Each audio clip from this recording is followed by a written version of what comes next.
Dahan-dahang lumapag si Zufan sa lupa, ni hindi man lang nilingon ang maputla, at naghihingalong si Xiangguan Yulin o ang natutulalang si Xiangguan Qinyan. Nanatiling nakatuon ang malamig niyang tingin sa Jade Falls, habang itinaas niya ang kanyang mga kamay upang simulan ang pagbuo ng isang formation array. Napakapit si Xiangguan Qinyan sa kanyang dibdib habang pinagmamasdan ang matayog na anyo ni Zufan. Hindi na siya katulad ng dati. Para bang ibang tao na ang nasa kanyang harapan. Sa hindi maipaliwanag na dahilan, ang kasalukuyang Gu Yifan ay may kakaibang makamundong karisma, isang malademonyong alindog na pumipigil sa kanya na alisin ang tingin dito. Hindi lamang ang nakakatakot nitong lakas ang dahilan, kundi pati ang misteryosong presensyang taglay nito. Ginoong Gu? Bahagyang tumigil si Zufan sa paggawa ng mga hand seal at sumulyap sa kanya. Nawawala si Sanzi. Sa tingin ko ay pumunta siya sa Manor para hanapin ka. Dapat natin siyang hanapin at umalis dito bago pa eh. Napahinto si Zufan at bahagyang kumunot ang noo. Iyon ba ang dahilan kung bakit ka nagpunta rito? Sa loob-loob niya, isinugal mo ang buhay mo dahil lang sa bagay na yan. Samantala, si Xiangguan Yulin na nakahandusay sa malaking bunganga ng lupa ay napangiwi. Napakagaling. Sumama ako sa inyo ng walang kabuluhan, halos mamatay pa, pero ni isang tingin ay hindi ninyo maibigay sa akin. Ang iniisip ninyo pa rin ay ang batang iyon. Ako ang nasa pinakamalaking panganib dito. Naghalo-halo ang kanyang hinanakit, galit, at sama ng loob hanggang halos maiyak siya. Ngunit para kina Zufan at Xiangguan Qinyan, para na siyang isang bangkay na wala ng halaga. Lalo lamang nitong pinasidhi ang masasama niyang iniisip. Bata pa si Sanzi. Napakadelikado kung mag-isa siyang gumagala rito. Buong pag-aalala na sabi ni Xiangguan Qinyan. Ginoong Gu, anuman ang balak mong gawin, hanapin muna natin siya at siguraduhing ligtas siya. Tinitigan siya ni Zufan bago marahang tumalikod. Huwag kang mag-alala kay Sanzi. Wala siya rito. Ako mismo ang nag-utos sa kanya na maunang umalis at hintayin ako sa ibang lugar. Susunduin ko siya mamaya. Ano? Napasinghap si Xiangguan Qinyan. Samantala, napapikit na lamang si Xiangguan Yulin. Tingnan mo iyan, pinsan. Habang ikaw ay nag-aalala sa batang iyon, matagal na pala siyang inihanda ng ama niya para makatakas. Ang kabaitan mo ay wala palang saysay sa kanya. Nanginig ang mga kilay ni Xiangguan Qinyan. Ibig mong sabihin niloko ninyo ako? Lahat ng sinabi namin ay kasinungalingan. Malamig na sagot ni Zufan. Aalis na ako. Ang kaguluhang ito ay tiyak na makakaakit kina Baili Jingwei at sa iba pa. Kung gusto mong mabuhay, umalis ka na rin. Kung hindi, mamamatay ka sa kanilang mga kamay. Nanatiling matigas si Xiangguan Qinyan habang nakatitig sa kanyang likuran. Kung gusto mo akong paalisin, sabihin mo muna ang katotohanan. Kahit hindi ka magsalita, malalaman ko rin ang lahat kung mananatili ako rito pati ang mga lihim na itinago ninyo. Bahagyang tumigil si Zufan at tumango. Kung ganoon, hindi ako alis. Gusto kong malaman kung gaano karami ang itinago ninyo sa akin. Bahala ka sa buhay mo. Napabuntong hininga si Zufan. Binigyan na kita ng pagkakataon bilang pasasalamat sa lahat ng ginawa mo para kay Sanzi. Ngunit kung gusto mong magpakamatay, wala na akong pakialam. Hindi na niya ito pinansin at muling nagsimulang bumuo ng mga hand seal. Sa bawat galaw ng kanyang mga daliri, tila mga alitaptap na sumasayaw sa dilim ang mga ito. Nabighani si Xiangguan Qinyan. Ang bawat kilos ni Zufan ay nagpapakita ng sukdulang kahusayan sa paggawa ng mga formation array. Akala niya noon ay isa lamang itong pambihirang alchemist. Ngayon ay nalaman niyang eksperto rin ito sa formation arrays. Sino ba talaga ang taong ito? Tulala lamang siyang nakatitig. Samantala, nanatiling malamig ang ekspresyon ni Zufan habang nakatuon ang buong isip sa rumaragasang Jade Falls. Bumangon ka, o buwan sa kalangitan. Hayaan mong sumabay sa iyong liwanag ang mga alon. Akayin mo sila sa palasyo ng buwan bilang hamog at hayaang magyelo ang aking kalikasan. Pagkasambit niya ng huling salita, itinuro niya ang isang daliri. Biglang nanginig ang Jade Falls. Umalo ng marahas ang talon habang nagsaboy ng pinong hamog sa buong paligid. Kasabay nito, tila tumugon ang buwan sa kalangitan. Bumuhos ang malamig nitong sinag sa buong talon. Napakasilaw ng liwanag. Ang nagyelong hangin ay tumagos hanggang buto, dahilan upang manginig ang lahat ng nasa paligid. Mas lalo pang umuga ang Jade Falls na wari isang dambuhalang alon. Natulala si Siangguan Qinyan. Anong klaseng formation array ito? At bakit ito ginagawa ni Ginoong Gu? Napalingon siya kay Zhu Fan. Sa unang pagkakataon, bahagyang sumilay ang isang ngiti sa malamig nitong mukha. Muling sumiklab ang liwanag ng buwan bago tuluyang naglaho. At nang mawala ang liwanag, tumambad sa harapan ni Siangguan Qinyan ang isang kamangha-manghang tanawin. Ang napakalawak na Jade Falls ay tuluyang nagyelo, naging isang napakalaking iskulturang yelo na umaabot ng milya-milya. Napakaganda nito. Parang isang obra maestra ng kalikasan. Ngunit, pak! Marahang tinapik ni Zhu Fan ang nagyelong talon gamit ang isang daliri. Kasunod nito, nabasag ang buong yelo. Nagkapira-piraso ito at naglaho na parang mga kristal na tinangay ng hangin. Sa isang iglap, naglaho ang Jade Falls. Kasabay nito, tuluyan nang naisara ang World Wine Tunnel, kaya't ligtas na ang drawing array na nasa loob nito. Natapos na ang kanyang misyon. Ano ang ginawa mo? Puno ng panghihinayang nasigaw ni Siangguan Qinyan. Bakit mo sinira ang napakagandang tanawin? Umiling lamang si Zhu Fan. Napakawalang muwang mong bata. Sa laki ng kaguluhang ginawa natin, tiyak na paparating na ang mga yon. Ngunit imbes na isipin ang sarili mong buhay, ang iniiyakan mo ay isang tanawin. Talagang wala kang katinuan. Tahimik siyang nakinig. Unti-unti nang humuhupa ang inday ng labanan. Ano naman ngayon? Humihikbing sagot ni Siangguan Qinyan. Hindi ba pwedeng iyon na lang ang huling tanawing makita ko bago ako mamatay? Ile! Ngunit sa huli ay napabuntong hininga rin siya. Hindi niya kayang tanggapin ang katotohanan.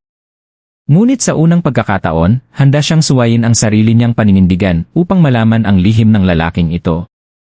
Palihim niya itong sinulyapan habang mapait na ngumiti. Ang dating si Siangguan Qinyan na walang tiwala sa mga lalaki ay gumawa rin pala ng isang napakatangang desisyon. Makalipas ang ilang sandali, narinig na nila ang mga yabag ng mga taong papalapit mula sa pinangyarihan ng labanan. 2 minuto ang nakalipas. Naglalabanan pa rin ng buong bangis ang angkan ng Siangguan at ang mga gwardya. Umaagos ang dugo na tila ilog. Patuloy na dumarami ang mga bangkay. Ngunit kahit ganoon, hindi pa rin maalis ang pagkabahala ni Baili Jingwei. Samantala, ang 4 na venerable ay unti-unti nang natatalo kay Dan Qingshen matapos masugatan ang isa sa kanila. Sa tulong pa ng Bound Heaven Array ni Baili Jingwei, halos tiyak nang mawawasak ang buong angkan ng Siangguan. Walang sinuman ang makakatakas ng buhay, maging si Siangguan Fixiong o ang kanyang mga venerable. Kapag nangyari yon, tuluyan nang mawawasak ang pinakamalakas na haligi ng silangang lupain. Magkakaroon ng malaking puwang ang alyansa ng 4 na lupain. At iyon ang eksaktong pagkakataong hinihintay ng gitnang lupain upang simulan ang digmaan. Kung magtatagumpay ang planong ito, matutupad ang pangarap ni Baili Jingwei na pag-isahin ang buong mundo sa kanyang panahon. Ang labanang nagaganap ngayong gabi ay hindi lamang usapin ng buhay at kamatayan. Ito ang magiging simula ng pagbabago sa kapalaran ng buong 4 na lupain. Ngunit, sa kabila ng nalalapit na tagumpay, may isang bagay na patuloy na bumabagabag kay Baili Jingwei. Nasaan ang problema? Ano ang hindi ko nakita? Clan Head, kalahati na ng ating mga tauhan ang namatay. Hindi na namin kayang magtagal pa. Clan Head, hindi namin mabutas ang depensa ng kalaban. Napakalakas nila. Clan Head, napapalibutan na tayo. Clan Head, hindi na rin kakayanin ng mga venerable. Sunod-sunod na sigaw ng kagipitan ang umabot sa duguan at pagod na si Siangguan Fixiong. Nagkamali ako. Lubusan akong nagkamali. Hindi sana niya isinugal ang lahat dahil lamang sa kasakiman matapos niyang malaman na naroon sina Baili Jingwei at Dan Qingshen. Ngunit nasilaw siya sa Soaring Sword. At ngayon, narito ang kapalit. Kung hindi dahil sa kanya, hindi sana nalagay sa ganitong kalagayan ang buong angkan ng Siangguan. Hindi sana nahirapan ng husto ang kanilang mga venerable. Lahat ng ito ay kasalanan niya bilang clan head. Hindi niya sinuri ng mabuti ang sitwasyon. Binalewala niya ang mga babala. Dahan-dahan niyang ibinaling ang tingin mula sa mga pagod na venerable patungo sa mga bangkay ng kanyang mga tauhan. Sa bawat sandali ay may panibagong katawan na bumabagsak sa lupa kasabay ng nakaawang sigaw at pagwisik ng dugo. Ang kanilang mga hiyaw ay tila mga karayom na tumutusok sa kanyang puso. Unti-unting tumulo ang mga luha niyang kulay dugo. Mga kapatid, pinabayaan ko kayong lahat Clan Head, huwag niyong sisihin ang sarili ninyo. Lumapit ang isang eksperto sa Genesis stage at inalalayan ang halos hindi na makatayong si Shangguan Fiction. Ang tusong si Bailey Jingwei ang may kasalanan. Kung mabibihag natin siya, mapipilitan si Shangguan Fion na palayain tayo. Pagkatapos ay sumigaw siya sa iba. Mga kapatid, sumunod kayo sa akin. Dapin natin si Bailey Jingwei at bigyan ng pagkakataong makatakas ang Clan Head. Dapin si Bailey Jingwei. Tulungan ang Clan Head na makatakas. Umalinggaw ang sigaw ng mga miyembro ng angkan ng Shangguan habang parang mababangis na hayop silang sumugod. Ngunit nanatiling kalmado si Bailey Jingwei. Nakatayo siya sa likod ng daan-daang gwardiya na bumuo ng isang hindi matinag na depensa. Walang puwang na maaaring lusutan. Buong tapang na sumugod ang maliit na pangkat ng Shangguan. Wala silang iniisip kundi ang isugal ang kanilang buhay. Ngunit walang awa ang mga gwardiya. Muling napuno ng sigawan ang himpapawid. Lumipad ang mga naputol na braso at binti. Isa-isang bumagsak ang mga sumugod. Sa huli, nabigo silang lahat. Lupaypay na napaluhod si Shangguan Fiction. Wala na siyang makita kundi dagat ng dugo. Parang pinipigan ng matinding paghihirap ang kanyang puso. Punong ministro, nawalan na ng pag-asang lumaban ang mga magnanakaw. Malapit nang matapos ang labanan. May pangungutyang ulat ng isang gwardiya. Talagang walang kapantay ang inyong plano. Tahimik na tumango si Bailey Jingwei. Ngunit sa halip na ngumiti, lalo siyang napakunot noo. Nakatitig siya sa malayo. 2 oras na ang laban. Bakit wala pa ring balita mula kay Sword King Fion? May nangyayari bang hindi natin alam? Napatawa ang gwardiya. Punong ministro, sobra lamang po kayong nag-aalala. Nakulong na rito ang buong angkan ng Shangguan. Ano pa ang maaaring mangyari? At isa pa, panalo na tayo. Kahit hindi pa dumating si Sword King Fion, hindi makakatakas ang mga magnanakaw. Tahimik na nag-isip si Bailey Jingwei bago bahagyang tumango. Maaaring tama ka, ngunit kung narito si Sword King Fion, mas magiging madali sana ang lahat. Boom! Biglang yumanig ang kalangitan sa isang napakalakas na pagsabog. Naputol ang kanyang sinasabi. Lahat ay napalingon. Kasunod nito, isang haliging liwanag ng malamig na buwan ang bumagsak mula sa langit. Nilamon nito ang kalupaan. Napakasilaw ng liwanag kaya't napahinto ang madugong labanan. Napapikit ang lahat at tinakpan ang kanilang mga mata. Makalipas ang ilang minuto, naglaho ang liwanag. Ngunit nanatili ang pagkabigla sa mga mukha ng lahat. Ano yon? Biglang nanlaki ang mga mata ni Bailey Jingwei. Sa direksyong iyon naroon ang Jade Falls.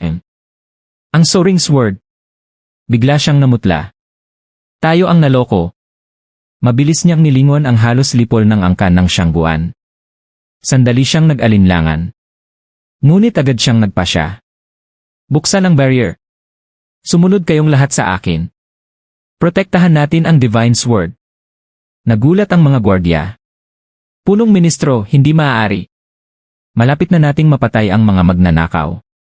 Kapag binuksan natin ang barrier, makakatakas sila. Pak! Malakas silang sinampal ni Bailey Jingwei. Hangal!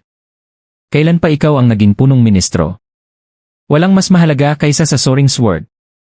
Iyon ang bagay na nais makuha ng Patriarch. Kapag nawala iyon, hindi ko kayang akuin ang kasalanan at ganoon din kayo. Huwag kayong tumayo riyan. Buksan niyo ang barrier.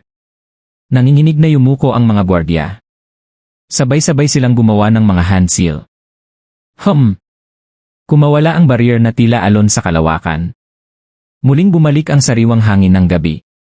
Napabuntong hininga ang mga miyembro ng angkan ng Shangguan. Sa unang pagkakataon matapos ang napakahabang laban, naramdaman nilang napakasarap palang mabuhay. Bawat paghina ay tila isang napakahalagang biyaya. Dragon Cleaving Sword King. Itigil mo ang pakikipaglaban at sumama ka sa akin. Protektahan natin ang Soaring Sword. Habang nakahina ng maluwag ang angkan ng Shangguan, lalong nataranta naman ang kampo ni Bailey Jingwei. Ang punong ministrong kilala sa pagiging kalmado at tuso ay tuluyang nawalan ng kanyang composure. Siya mismo ang nanguna patungo sa Jade Falls. Kasunod niya ang lahat ng gwardiya. Hindi nagtagal. Wala nang natirang bantay. Para bang wala nang halaga ang halos nalipol na angkan ng Shangguan. Huminto rin si Dan Qingshen at kumaway sa tatlong venerable. Mga senior, hanggang dito na muna. Kailangan kong pumunta roon. Bahala na kayo sa gusto ninyong gawin. Lumipad siya patungo sa Jade Falls habang palihim na napapangiti. Ang batang iyon nagawa nga niya. Hahaha. Hindi biro ang batang iyon. Nagawa niyang lokohin ang dalawang pinakamakapangyarihang kampo nang hindi nila namamalayan. Hindi alam ni Dan Qingshen ang eksaktong plano ni Zhu Fan. Ngunit sigurado siyang si Zhu Fan ang may kagagawa ng lahat. Dan Qingshen, huwag kang tumakas. May libu-libu pa tayong galaw na hindi natatapos. Ngunit naputol ang sigaw ng isang venerable dahil sa matinding pag-ubo. Napailing ang dalawa pa nilang kasama. Pangatlo, tama na. Tayo ang dehado.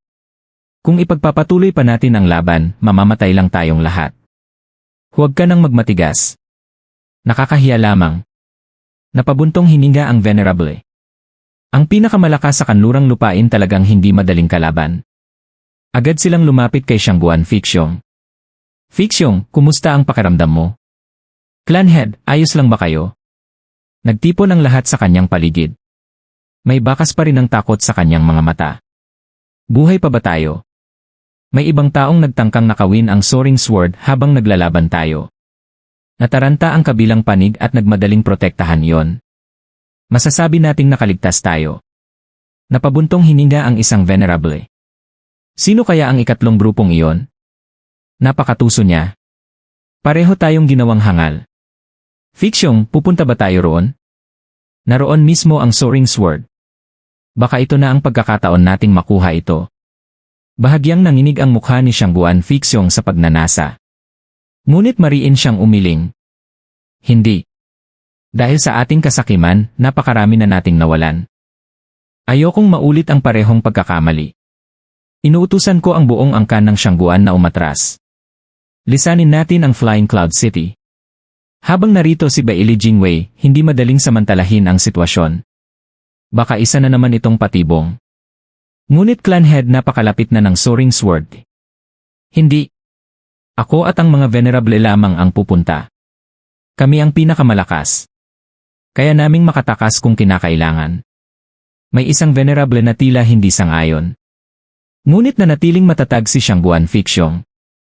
Ang lahat ng iba pa ay agad na umalis sa Flying Cloud City.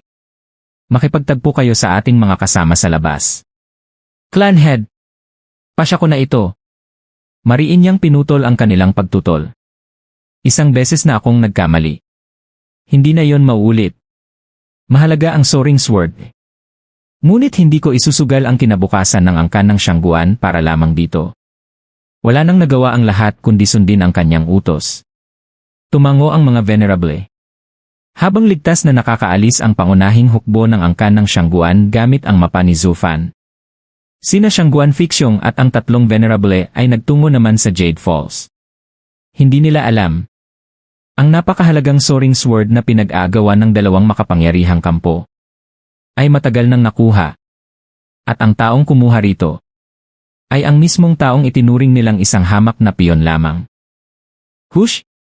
Humuni ang hangin habang sunod-sunod na bumaba mula sa himpapawid ang maraming tao sa dating kinaroroonan ng Jade Falls. Paglapag nila, iisa ang ekspresyon sa kanilang mga mukha, matinding pagkabigla.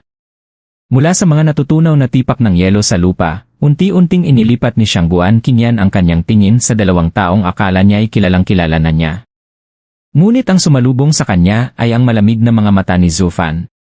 Mga matang walang emosyon. Mga matang nagdulot ng takot sa kanyang puso. Hindi niya namalayang napaatras siya ng ilang hakbang. Samantala, naggangalit sa galit si Bailey Jingwei. Bahagyang nanginginig ang kanyang mga kilay habang unti-unting nabubuo sa kanyang isip ang buong katotohanan. Naglaho na ang kanyang palakaibigang ngiti. Napalitan ito ng mabigat at seryosong ekspresyon. Grandmaster Gyu, malamig niyang tanong, ano ba talaga ang nangyari rito? Hindi mo ba kami bibigyan ng paliwanag? Umiti lamang si Zhu Fan. Iyon lang ang kanyang naging sagot. Hush! Maya-maya pa'y dumating din sina Dan Qingshen, Shangguan Fixiong, at ang tatlong venerable. Pagkakita nila sa kakaibang sitwasyon, sila man ay natigilan. Lalong naguluhan si Xiangguan Fixong nang makita ang sarili niyang anak. Ano ang nangyayari rito? Bakit narito silang dalawa sa halip na nasa lugar ng ating pagkikita? Napakakakaibang tanawin. Magkatabing nakatayo ang haligi ng Sword Star Empire na si Baili Jingwei at ang apat na pinakamalalakas na tao ng angkan ng Xiangguan. Ngunit sa halip na magpatayan, pareho silang natigilan. Mas nanaig ang pagnanais nilang malaman ang katotohanan kaysa ang galit sa isa't isa. Lahat ng mata ay nakatuon kay Zhu Fan. Yanner, nanginginig ang boses ni Xiangguan Fixong. Ano ang nangyari rito? Bakit ka napunta rito? Napakagatlabi si Xiangguan Qinyan. Palihim muna siyang sumulyap kay Zhu Fan bago sumagot. Ama, hindi ko rin po alam. Pumunta lang ako rito para hanapin si Sanzi. Pero kung ano talaga ang nangyari, wala rin akong alam. Hindi mo rin alam? Kung ganoon, bakit ka narito? Lalong nalito si Xiangguan Fixong. Biglang sumingit si Baili Jingwei. Xiangguan Clan Head, hanggang ngayon ba'y magpapanggap ka pa ring walang alam? Hindi ba't malinaw na ang angkan nyo ang may kagagawa ng lahat ng ito? Nanlisik ang mga mata ni Xiangguan Fixong. Baili Jingwei, ano ang ibig mong sabihin? Ano ba ang ginawa namin? Ang angkan ng Xiangguan ay kumikilos ng may dangal at pananagutan. Inaamin namin ang sarili naming mga ginawa. Ngunit hinding-hindi kami ako sa kasalanan ng iba. Kaya ipaliwanag mo ang sinasabi mo. Napangiti ng may pangungutya si Baili Jingwei. Magpapaliwanag pa ba ako? Napakalinaw na ng lahat. Xiangguan Clan Head, saludo ako sa iyong tapang. Napakadelikado ng plano mo. Ginamit mo ang buong angkan mo bilang pain. Habang abala kaming lahat sa pakikipaglaban. Palihim mong ipinadala si Gui Fan upang nakawin ang Soaring Sword. Hahahan. Kahanga-hanga. Aminado akong natalo mo ako. Hindi ko akalaing ang pinakamatwid na clan head ng Silangang Lupain ay isa ring tusong matandang lobo. Mas malakas si Sword King Fion kaysa sayo. Ngunit ngayon ay naintindihan ko na kung bakit ikaw pa rin ang naging clan head. Natulala si Xiangguan Fixong. Lalong dumami ang kanyang tanong. Naggitngit naman sa galit ang tatlong venerable. Baili Jingwei. Sobra na ang paninira mo. Ang aming clan head ay matuwid at mabuting tao. Hindi siya kailanman gumawa ng desisyon nang hindi kumukonsulta sa mga nakatatanda. Hindi siya kasing tuso at kasakim ng ipinipilit mong palabasin. Hindi naging clan head si Xiangguan Fion dahil sa sarili niyang kayabangan at sa kabiguan niyang makuha ang suporta ng buong angkan. Walang anumang sabuatan. Kung gusto mong lumaban, lalaban kami. Ngunit huwag mong dungisan ang pangalan ng aming clan head. Kaming tatlo mismo ang magtuturo sa iyo ng leksyon. Yee! Mga mapagkunwari. Mapanlait na umiti si Baili Jingwei. Akala ko noon ay tunay na dakila ang puso ng inyong clan head. Ngunit ngayong nabasa ko na ang kanyang plano handa pala siyang isakripisyo ang daan-daang miyembro ng sarili niyang angkan para lamang makuha ang Soaring Sword. Ang ganyang tao ay walang pinagkaiba sa isang pinunong uhaw sa kapangyarihan. Hindi iyan asal ng isang tunay na Ginoo. Habang lalong lumalalim ang pagkasuklam ni Baili Jingwei, lalo namang nag-aalab ang galit ng mga venerable. Samantala, tuluyan nang nalito si Xiangguan Fixong. Ano ba ang nagawa ko? Paano ako biglang naging tuso at walang dangal? Isa lamang akong cultivator. Pinahahalagahan ko ang dangal, kabutihan, at integridad. Paano ako biglang naging katulad ng mga tusong pinuno ng mga mortal na kaharian? Sa gilid, tahimik lamang si Dan Qingshen. Pinipigilan niya ang kanyang tawa habang pasulyap-sulyap kay Zhu Fan. Ang batang ito. Nilalaro niya ang lahat ng malalaking tao hanggang sa pinakahuli. Hahaha. Hush! May panibagong grupo ang dumating. Naputol ang kanilang pagtatalo. Matapos magbantay ng halos buong gabi sa lugar na kanyang binabantayan. Sa wakas ay dumating din si Xiangguan Fion. Hindi man lamang niya napansin ang malamig na tinging ipinupukol sa kanya ng lahat. Napatigil siya. Nanigas. Nakatitig lamang siya sa dating kinaroroonan ng maringal na Jade Falls. Ngunit, wala na ito. Parang lahat ng iba pa.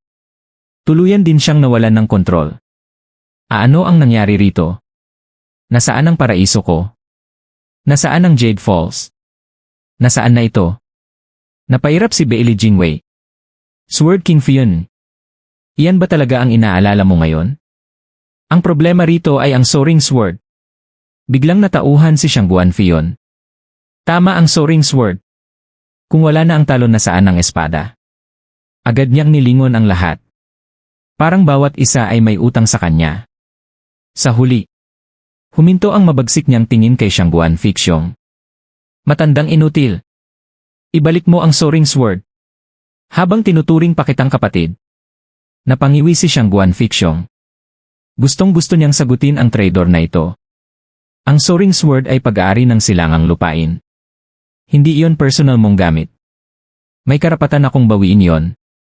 Ngunit pinili niyang manahimik. Kung aamin siyang nasa kanya ang espada. Hindi ba't siya mismo ang maglalagay sa sarili sa alanganin?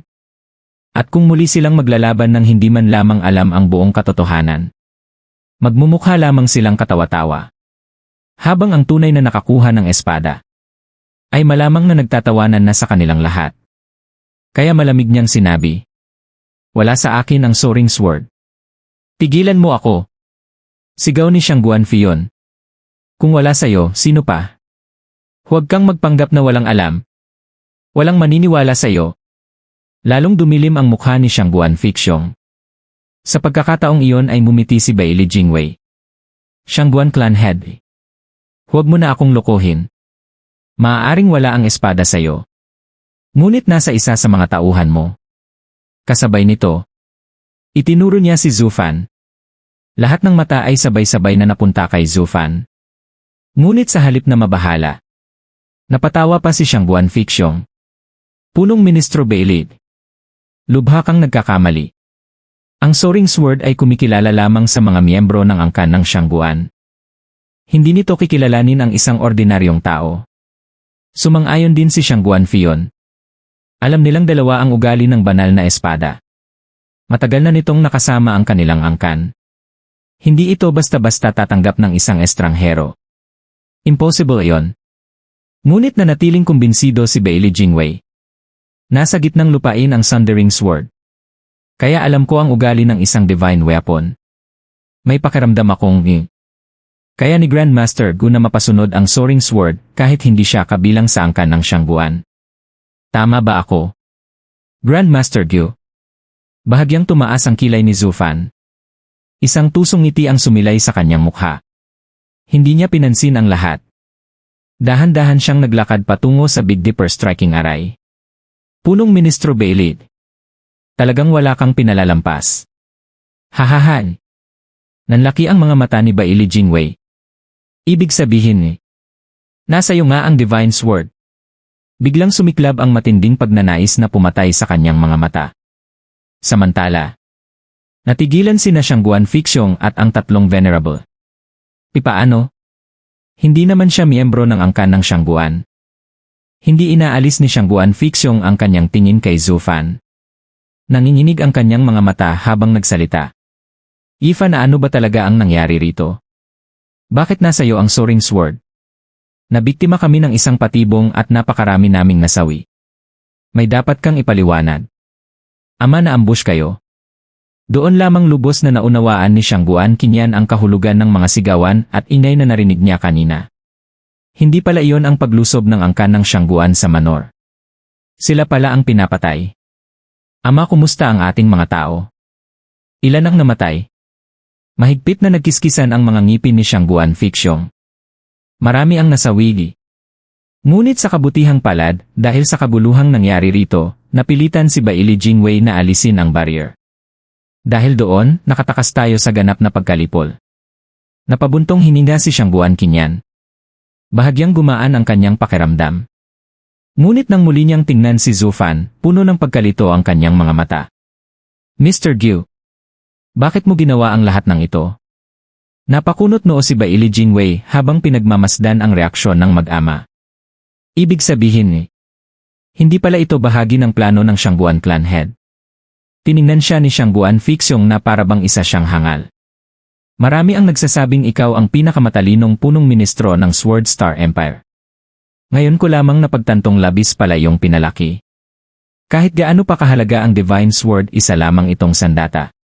Kailangan pa rin ito ng taong gagamit dito upang maipakita ang tunay nitong kapangyarihan. Hindi ko kailanman isusugal ang buhay ko at ang kinabukasan ng buong angkan para lamang sa isang espada. At kahit makuha pa namin ito, sino naman ang gagamit? Hindi ba't ikaw mismo ang nagsabing napakataas ng panganib ngunit napakaliit ng tsansa ng tabumpay? Hindi ba yun nakita ng dakilang punong ministro? Hindi sulit ang ganoong panganib. Biglang nanginig ang katawan ni Bailey Jingwei. Ngayon ko naunawaan. Pareho pala tayong naloko. Ngayong gabi, may ikatlong manlalaro sa larong ito. Akala nating dalawa tayo ang kumokontrol sa buong laban. Ngunit habang abala tayong isulong ang kani-kanya nating plano, tayo pala mismo ang kinokontrol ng ibang tao. Pinaglaban niya tayo. Ginamit niya tayo upang patayin ang isa't isa. At habang ginagawa natin yon, siya naman ang tahimik na nakamit ang kanyang layunin. Napakalaking pagkakamali. Kahit minsan ay hindi sumagi sa isip kong may isa pang kalaban bukod sa angkan ng Xiangguan. Ang maging piyon ng ibang tao. Iyan ang pinakamalaking kahihiyang naranasan ko sa buong buhay ko. Sa sandaling iyon, parehong naunawaan ng dalawang kampo ang buong sitwasyon. Lahat ng mata ay muling bumaling kay Zhu Fan. May pagkabigla. May pagdududa.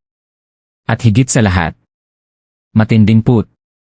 Sa unang pagkakataon, malamig na nagsalita si Bailey Jingwei sa respetadong Grandmaster Gu.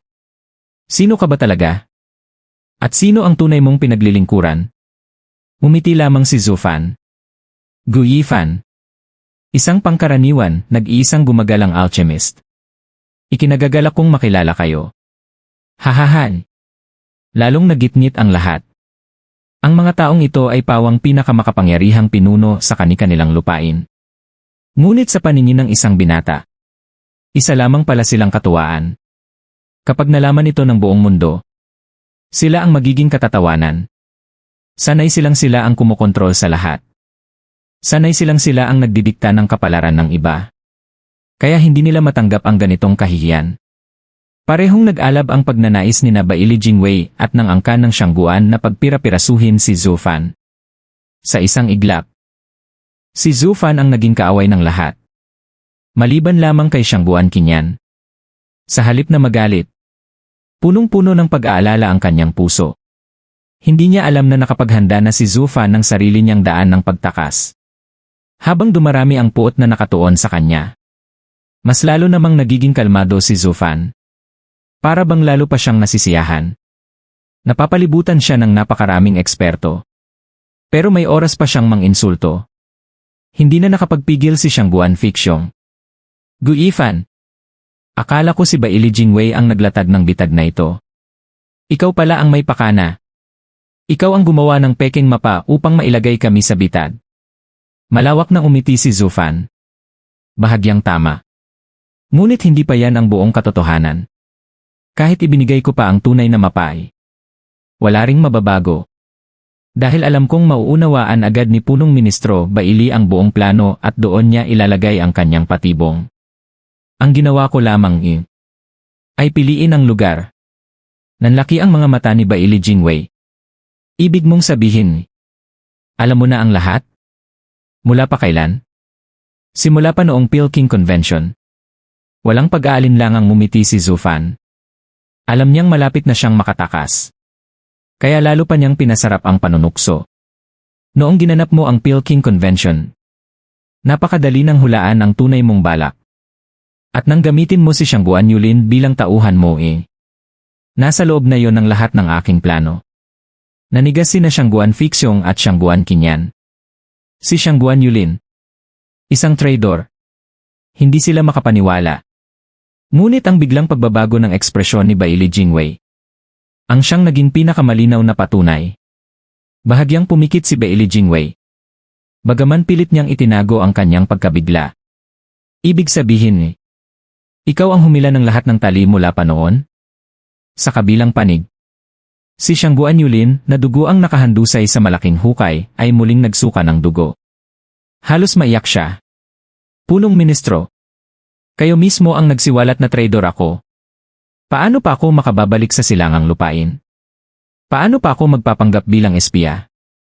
Ngunit wala nang halaga ang kanyang mga reklamo. Mula nang ilantad ni Zufan ang katotohanan. Nawalan na ng saysay ang lahat ng kanyang isinakripisyo. At ngayon, si Bailey Jinwei mismo ang nagsakripisyo sa kanya ng walang pag-aatubili. Hahaha! Napakagaling talaga ng punong ministro. Isang hula lamang tama agad. Mas lalong nagitngit si Bailey Jinwei. Grandmaster Gyuyi. Nilalait mo ba ako? O sadyang kinukutya mo lang ako? Ngayon ko lamang naranasang tawaging henyo matapos na ang lahat. Ngumiti si Zufan. Hindi ba mas mabuti yon? Kaysa sa walang nalaman hanggang sa pinakahuli. Hahahan. Napangiwi si Bailey Jinwei. Narinig pa ng ilan ang mahigpit niyang paggangalit ng mga ngipin. Sino man ay magagalit kapag ginawang katatawanan ng ganito. Alam ni Bailey Jinwei na hindi siya ang pinakamalakas na cultivator ng Sword Star Empire. Ang kanyang ipinagmamalaki ay ang kanyang isip, ang kanyang mga plano, at ang kanyang halos perpektong mga estratehiya. Ngunit ngayon, ipinakita ni Zufan na wala pala sa mga yon ang tunay na halaga. Sa unang pagkakataon sa kanyang buhay, natikman niya ang tunay na kahihiyan at matinding galit. Dati, siya ang naglalaro sa kapalaran ng iba. Ngayon, siya naman ang naging laruan. At hindi niya yon matanggap. Malamig na tumitig si Xiang Guanfion kay Zufan. Ikaw pala ang dahilan kung bakit buong gabi akong naghintay na parang isang tanga. Napailing si Zufan. Hahahan. Sword King Fion. Maling tao ang sinisisi mo. Itinuro niya ang duguang si Xiang Guanyulin na nasa loob ng hukay. Kung gusto mong magalit doon ka sa tunay na may kasalanan. Siya ang nagbigay ng impormasyon. Kung hindi dahil sa sarili niyang kasakiman. At sa hangarin niyang gamitin ka upang patayin ang ibang tao. Hindi sana nabago ang orihinal kong plano. At hindi ka sana nahiwalay sa lahat. Hahahan. Nanginig sa galit si Xiang Guanfion. Lintik kang walang silbing bastardo. Tulad ka rin ng iyong ina. Sinira mo ang plano ko. Napakadaling parusa ang kamatayan para sa'yo. Tuluyang nanghina ang puso ni Xiang Guanyulin. Paano nalaman ni Guiyifan ang lahat ng ginawa ko? Binabantayan ba niya ako sa buong panahong iyon? Napangiti si Zufan. Magaling aking disipulo. Dahil sa iyo, perpektong nagtagumpay ang plano ko. Hahahan. Matandang baliw di. Sa sandaling marinig ni Xiang Guanyulin ang mga salitang iyon. Parang tinamaan siya ng kidlat. Muling bumulwak ang dugo sa kanyang bibig. Paano ako naging ganoon kabobo? Ang matandang baliw na matagal nang nagpapahirap sa kanya. Ang lalaking dumarating at nawawala na parang hangin. Ay walang iba kundi si Zufan na nasa tabi niya lamang noon. Kaya pala kaya niyang maglaho at lumitaw anumang oras. Dahil nasa tabi ko lang pala siya sa buong panahon. Sa sandaling iyon, pakiramdam ni Xiang Guanyulin ang pinakamalaking biktima sa lahat. Hindi lamang ang kanyang katawan ang sugatan. Pati ang kanyang isip ay tuluyang gumuho sa nakakagulat na katotohanan. Nanginginig ang kanyang buong katawan. At paulit-ulit siyang nagsusuka ng dugo. Ang katotohanang ang taong matagal nang nagpapahirap at naglalaro sa kanya ay siya ring taong pinakakinamumuhian niya sa buong mundo ang naging pinakamabigat na kahihiyang naranasan ni Xiang Guanyulin. Dahil sa matitinding sugat, hindi niya maigalaw ang kanyang katawan. Ngunit hindi nito napigilan ang walang tigil na panginginig niya sa matinding pagsisisi. Patuloy na dumaloy ang kanyang mga luha habang unti-unting nilalamo ng pait at galit ang kanyang puso. Lahat ng iyon ay nakatuon sa matandang baliw na si Zufan pala ang nagpapanggap noon pa man. Kahit ang pinakamahirap na tao ay may sariling dangal. Kahit ang pinakamaliit na insekto ay may hangganan din ng pagtitiis. Matatanggap sana niyang maging alipin ng isang makapangyarihang demonyong eksperto dahil alam niyang mas mahina siya. Ngunit si Zufan, isa lamang niyang kaedad. Isang taong kailanman ay hindi niya itinuring na nakahihigit sa kanya. At ngayong nalaman niyang ang taong iyon pala ang tunay na mas malakas. Halos mabaliw siya sa pagkabigla. Isa siyang batang Panginoon ng pinakamakapangyarihang angkan sa silangang lupain. Paano siya nagawang yurakan ng isang taong itinuring niyang hamak lamang? Kung nalaman lamang niya noon pa na si Zufan ang matandang baliw na kumontrol sa kanya. Mas pipiliin pa niyang mamatay kaysa sumuko. O kaya'y palihim na maghiganti hanggang sa huling hininga.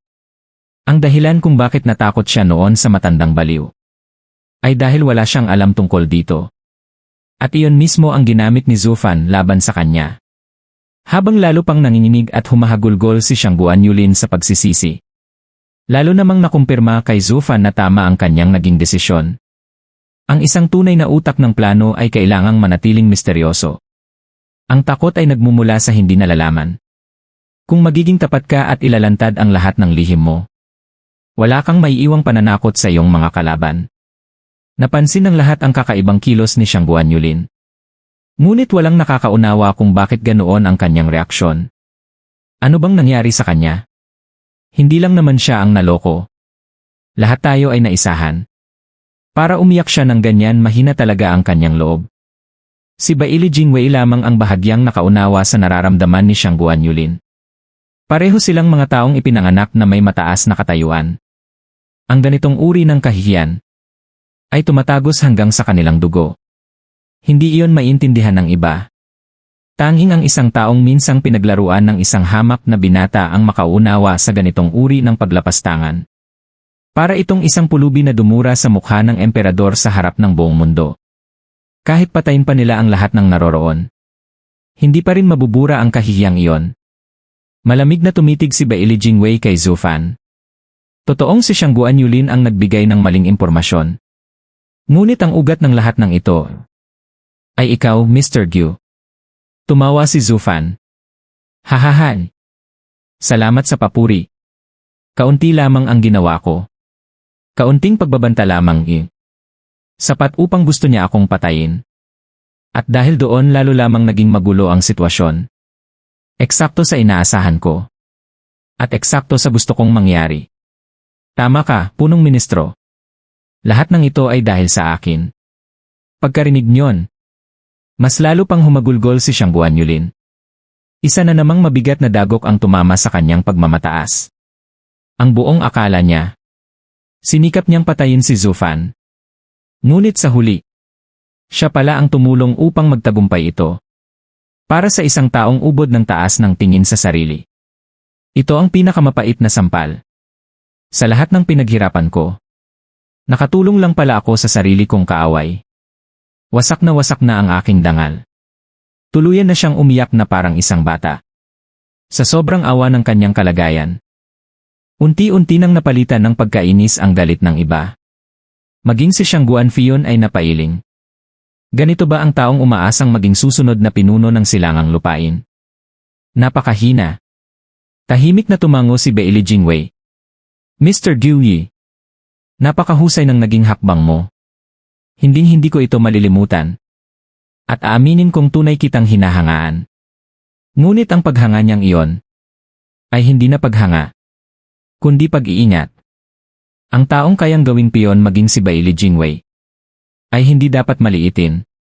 Palihim niyang sininyasan ang mga gwardya. Agad nilang pinalibutan si Zufan. Mr. Guyi, napakahusay mong isinulat ang gabing ito.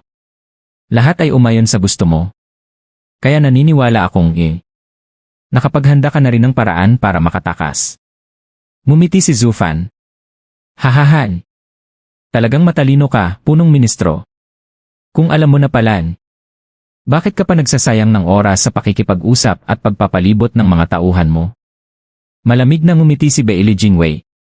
Magkaiba ang pag-alam at ang paggawa ng nararapat. At kailangan ding maghanda para sa anumang hindi inaasahan. Nagkatitigan ang dalawa. Sabay silang tumawa. Ngunit magkaiba ang kahulugan ng kanilang mga ngiti. Si Zufan ay puno ng panunuya. Samantalang si Bailey Jingwei ay puno ng malamig na pagpatay.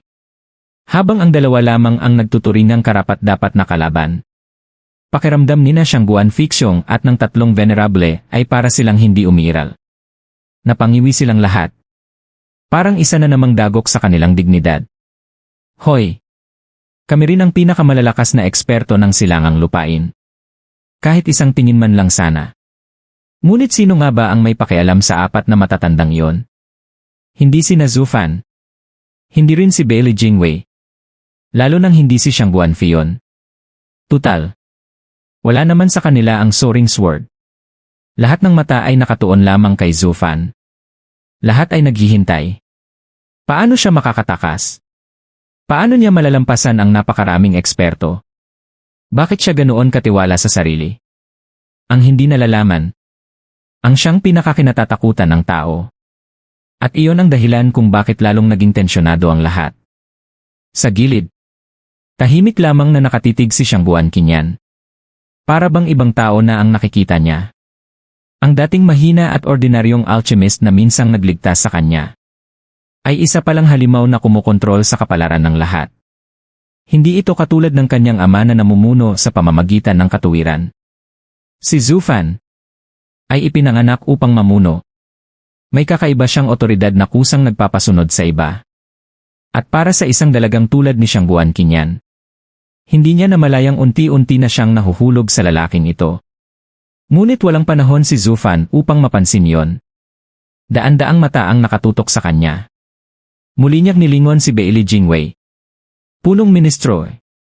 Kapag nagsimula ng umandar ang aking plano wala nang pangalawang hakbang. Doble. Kasabay ng kanyang sigaw. Mabilis na bumuo ng hand seal ang kanyang mga kamay. Biglang kumalat ang alon ng enerhiya mula sa kanyang paanan. Kasabay nito, nagliwanag ang Big Dipper sa kalangitan. Isang napakasilaw na sinag ng bituin ang bumaba mula sa langit. Tinakpan nito si Zhu Fan ng isang haligi ng liwanag. Napaatras ang lahat sa matinding pagkabigla. Ang sinaunang star array. Matagal nang nawala ang ganitong uri ng formation. Paano ni? Sigaw ng isang matandang array grandmaster. Napalingon si Beili Jingwei. Kilala mo ang formation na ito?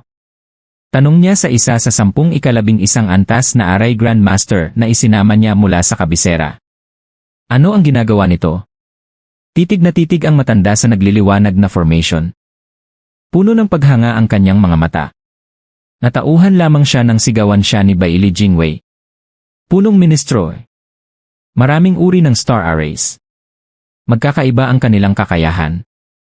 Ngayon lamang ako nakakita ng ganitong klaseng formation. Kaya hindi ko alam ang gamit nito. Lalong nagalit si Beili Jingwei. Kung wala ka ring alam tumahimik ka. Sa unang pagkakataon, nawalan ng pagpipigil ang laging magalang na punong ministro. Ngumiti si Zhu Fan mula sa loob ng haligi ng liwanag. Punong ministro. Huwag kang masyadong magalit. Hindi man niya alam Alam ko. Tutal, ito na rin ang katapusan. Wala nang masama kung sabihin ko sa inyo. Ito ang Big Dipper Flinging Array. Malawak siyang ngumiti. Isang Teleportation Array. Ano? Teleportation Array. Nanlaki ang mga mata ni Beili Jingwei. Pigilan siya. Huwag niyong hayaang makatakas. Opo. Sabay-sabay na sumugod ang mga gwardiya. Ngunit napailing lamang si Zhu Fan. Huli na. Ang Star Teleportation Array na ito ay nakatuon sa sukdulang bilis. Kapag naisaaktibo na ito, agad itong gumagana. Kahit ang mga eksperto sa Genesis stage, hindi maaabot ang bilis nito. Isang galaw na lamang ng aking mga daliri. Bahagyang umiti si Zhu Fan. Gumalaw ang kanyang mga kamay. At unti-unting naglaho ang kanyang katawan sa loob ng liwanag. Nanlaki ang mga mata ni Beili Jingwei. Mahigpit niyang ikinuyom ang kanyang mga kamao. Halos sumabog siya sa matinding galit. Muling lumakas ang pagbugso ng enerhiya mula sa haligi ng liwanag ng buwan. Sa loob nito, unti-unti nang naglalaho ang katawan ni Zhu Fan. Ngunit bago tuluyang maglaho, nanatili sa kanyang mukha ang mapanukso at mayabang na ngiti na tila direktang ipinupukol kay Beili Jingwei. Nagmadaling sumugod ang mga gwardiya. Maging ang mga eksperto sa Genesis stage ay buong lakas na kumilos. Ngunit huli na ang lahat. Walang sinuman ang nakapagpigil sa pag-alis ni Zhu Fan. Napakagat si Beili Jingwei sa kanyang labi hanggang sa dumugo ito. Sa loob lamang ng isang gabi, lubusan siyang pinaglaruan ng isang misteryosong binatang bigla na lamang sumulpot. Hindi lamang niya nabigong lipulin ang pangunahing puwersa ng angkan ng Xiang Guan. Nawala pa ang mismong soaring sword na kanyang binabantayan. Paano niya ito ipaliliwanag sa Patriarch? Mas masakit pa rito. Nabasag ang reputasyon niyang kilala bilang sagely statesman. At kasabay nito, nayanig din ang tiwala ng Patriarch sa kanya.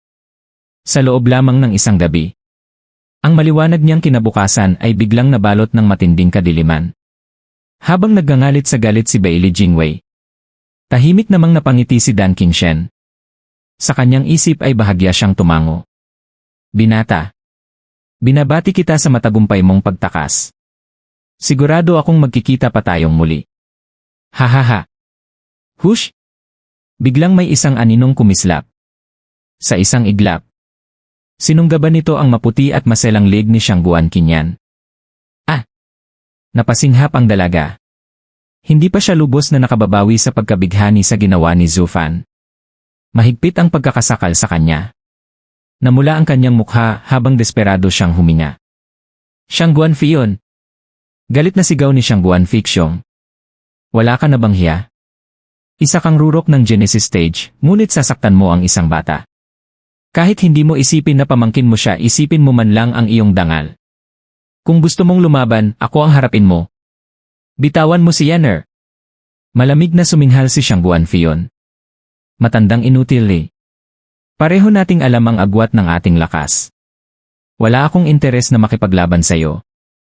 Ako ay isa sa 9 na Sword Kings. Karaniwan, hindi ko papatulan ang isang cultivator na nasa ethereal stage lamang. Ngunit nagbago na ang sitwasyon. Paumanhin pamangkin. Pagkatapos ay sumigaw siya sa direksyon ng naglalahong si Zhu Fan. Gu Yifan! Makinig ka.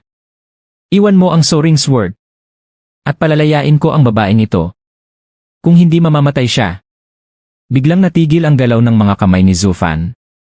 Sandaling nagbago ang kanyang ekspresyon. Nagliwanag ang mga mata ni Bailey Jingwei. Agad niyang sininyasan ang mga gwardya na huwag nang sumugod. Alam niyang ito na ang kanilang pagkakataon. Kung magagamit nila si Shangguan Qinyan, maaaring mabawi pa nila ang soaring sword. Sa lahat ng impormasyong nakalap niya, malapit ang dalawa. At si Shangguan Qinyan ay handang ipagkanulo pa ang plano ng sariling ama para kay Gu Yifan. Hindi iyon simpleng pagkakaibigan. May iba pang namumuong damdamin sa pagitan nila. Maaaring nagsimula lamang si Zhu Fan sa layuning gamitin ang angkan ng Shangguan. Ngunit habang tumatagal, maaaring nagbago rin ang kanyang puso. Iyon ang pustahan ni Bailey Jingwei at Shangguan Fion. Nagkatinginan ang dalawa. Tahimik na tumango si Bailey Jingwei. Sa sandaling iyon, mas lalo niyang hinangaan si Shangguan Fion. Hindi lamang pala ito umaasa sa lakas. Marunong din itong mag-isip. Hindi basta-basta pinipili ng Patriarch ang isang Sword King. Ako ang nawalan ng kalmadong pag-isip. Mas tuso pala si Shangguan Fion kaysa sa inaakala ko. Samantala, nanginginig sa tensyon ang kampo ni Shangguan Fixiong. Yanner. Nasa iyong mga kamay ang buhay niya, Gu Yifan. Wala akong pakialam kung sino ka talaga. Ngunit naging mabuti sa iyo si Yanner. Kahit ba to ay dapat mabiyak sa ganoong kabutihan. Punong-puno rin ng pag-asa ang mga mata ni Shangguan Qinyan. Ngunit hindi tulad ng iba. Alam niyang napakaliit ng posibilidad na isuko ni Zhu Fan ang soaring sword para lamang sa kanya. Isa lang ang gusto niyang malaman.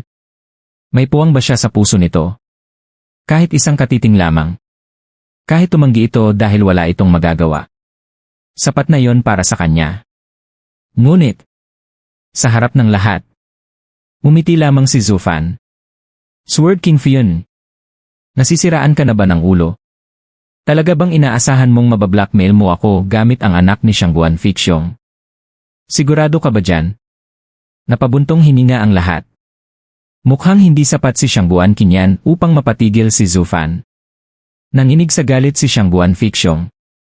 Walang pusong halimaw. Mas mabuti pang mamatay ka. Samantala, tuluyang nanghina ang loob ni Shangguan Qinyan. Ito ang tunay na Mr. Gu. Malamig. At walang awa. Muling nagsalita si Shangguan Fion. Gu Yifan. Ang tao ay hindi halaman. May damdamin tayo. Ngunit pinutol siya ni Zhu Fan sa pamamagitan ng isang mapanuyang tawa. Hahaha. Sword King Narinig mo na ba ang kasabihang ang pag-ibig ay nangangailangan ng panahon? Wala pa ngang isang buwan mula nang makilala ko ang babaeng ito. Noong una pa lang ang balak ko lang ay gamitin ang angkan ng siyang buwan. Paano hahantong sa pag-ibig ang ganoong relasyon? Kahit may namuomang damdamin. Napakababaw lamang yon. Pagkatapos ay ngumiti siya kay siyang buwan kinyan. Miss sinabihan na kitang umalis. Hindi ba? Tahimik na tumango ang dalaga. Ayan. Nagpakita na ako ng awa. Ngunit ikaw mismo ang pumili na manatili. Kaya wala akong kasalanan sa mangyayari sa'yo.